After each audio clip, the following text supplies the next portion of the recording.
डिमाकुसियाव जानो गोनां जोलुर बादायलायनायखौ लाना माखु सोद्रोमा दावबायसा बर'नि खौरांगिरि मेन। दैबानाजों भुगिनांनाय सुबुंफोरखौ हेफाजाब होनायनि थांखिजों बोहैथि दाननि 17 अक्ट'खालि उदियागुरि जिल्ला डिमाकुसि मिनि स्टेडियामाव मोनसे लोगोआरि जोलुर बादायलायनाय खुंफुंनो साखाफारा जादों। सानसेनि मेहेरगोनां हाबाफारिजों खुंफुंनो लानाय बे जोलुर बादायलायनाया ISL, I लीग हिर'ज आरो बड'लेण्ड 11 हानजानि गेजेराव जागोन। जुलाइ दाननि 17 खालाराव उदालगुरि जिल्लानि डिमाकुसि मिनि स्टेडियामाव बावैसो सान सिगां जालांनाय आसामनि जि दैबाना बेयाव गोबां रायजो राजाया खहा जाबाय, गोबाङानो न' बां सिलिंखार जाबाय, हा आबाद फोथार खुरखानानै लांजाबाय। दा बेनि थाखाय आसाम सरकारा मोनसे रिलिफ फान्ड खुलिदों आरो जोंनि बिटिआर सरकाराबो रिलिफ फान्ड खुलिदों। दा बे रिलिफ फान्डआव जोङो जोंनि बिटिआर सरकारनि स्पर्ट्स आरो लाइमोन जौगाखां बिफाननिफ्राय बे रिलिफ फान्डआव अनसुंथाइ होनो थाखाय जोङो मोनसे राहा लादों आरो बेखौनो जोङो 17 जुलाइ खालारखालि जोंनि सा सानजा भारतनिफ्राय ISL गेलेगिरि जिखिनि खेलारिफोर दङ बिसोरनि मोनसे टीम आरो जोंनि बड'लेण्ड ओनसोलनि गोबां मोजां मोजां टीमफोराव गेलेगिरि दङ, माखासे रेलवे, अइल बा आसाम इलेक्ट्रिसिटि बोर्ड बेबायदि टीमाव गेलेगिरि बिथांमोनखौ लानानै मोनसे चेरिटारि फुटबल जों कम्पिटिसन एबा टुर्नामेन्ट जों फाथिनो नागिरदों। बेवहाय जोङो जायफोरा गेलेनो एबा खेलाखौ नायनो थांगोन बिथांमोननिफ्राय जोङो अनसुंथाइ महरै जोङो लानाय जायो बा EM बा MP बे रेंकनि बिथांमोननिफ्राय जोङो 10,000 जों अनसुंथाइ लानो थाखाय थि खालामनाय जादों आरो बिनि उनाव जोंहा 2,000 दङ, 1,000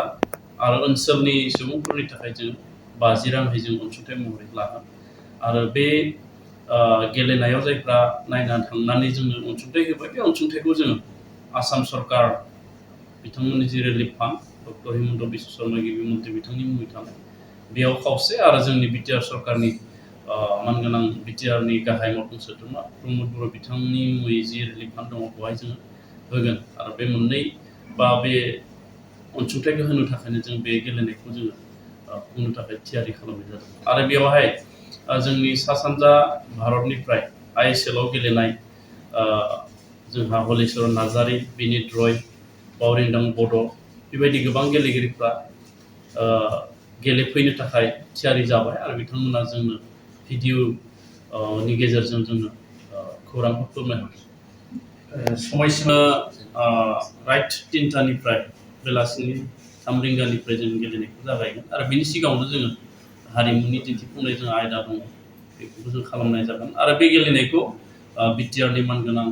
गाहाय मावफुं सोद्रोमा प्रमद बर' बिथाङा बेखेवनानै जे थांनाय जुन दानाव जोंहा आसामाव जिहेतु आन्डार 17 हिर' नेसनेल गेम खुंदोंमोन माने लेडिसनि बिनि मोनसे ज'ना डिमाकुसियाव जादोंमोन मिनि स्टेडियामाव आरो बेवहाय आसामाव मोनबा जनाव जानाय गेलेनाय जि जादोंमोन बिनि गेजेराव बांसिन नायगिरिया डिमाकुसिनि बे मिनि स्टेडियामाव जादोंमोन आरो बे हिसाबै जोंनि ओनसोलाव एबा जोंनि बड'लेण्ड ओनसोलाव गेलेनायनि फारसे रायजोफोरा मोजां मोननाय, रायजोफोरा मदद होनाय बियो जोबोद बांद्राय। दा बेखायनो जोङो मिजिंथिदों डिमाकुसि मिनि स्टेडियामाव फैबाय थानाय 17 खालाराव जानो गोनां बे गेलेनायाव रोजा रोजा सुबुङा बे गेलेनायखौ नायनो थाखाय फैगोन। आं बेखौनो खावलायहरगोन नैबे रादाब बिबुंसारनि गेजेरजों जे जोङो जिहेतु दुखु दाहानि समाव गावजों गाव जोङो मदद होलायनांगौ, बेयाव हारि धोरोम राव जेबो बासियालासे खैफोदा बयनिबो थाखाय जाबाय। दा बेखायनो सोरनिबा 2,000, सोरनिबा 1,000, सोरनिबा 500, सोरनिबा 50 रांनि बे मददथिखौ जोङो जुथायोब्ला बेनो जोबोद गिदिर मोनसे मददथि जागोन। आं बेखायनो खावलायगोन बयबो जाहाथे अनसुंथाइ होनायनि मुङै गेलेनाय जि गेलेगिरि बिसोरखौबो जाहाथे थुलुंगा होयो आरो आंहा मोनसे फोथायनाय दङ जिहेतु ISL आव गोबां गेलेगिरिफोरखौ जोङो नुयो आरो बे गेलेगिरिफोरनि गेलेनायखौ जोङो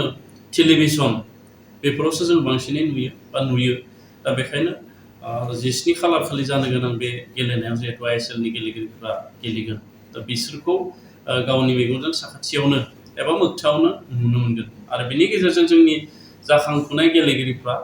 माखासे थुलुंगा मोनगोन आं बेखौ मिजिंथिदों आरो बे गेलेनायनि गेजेरजों जोङो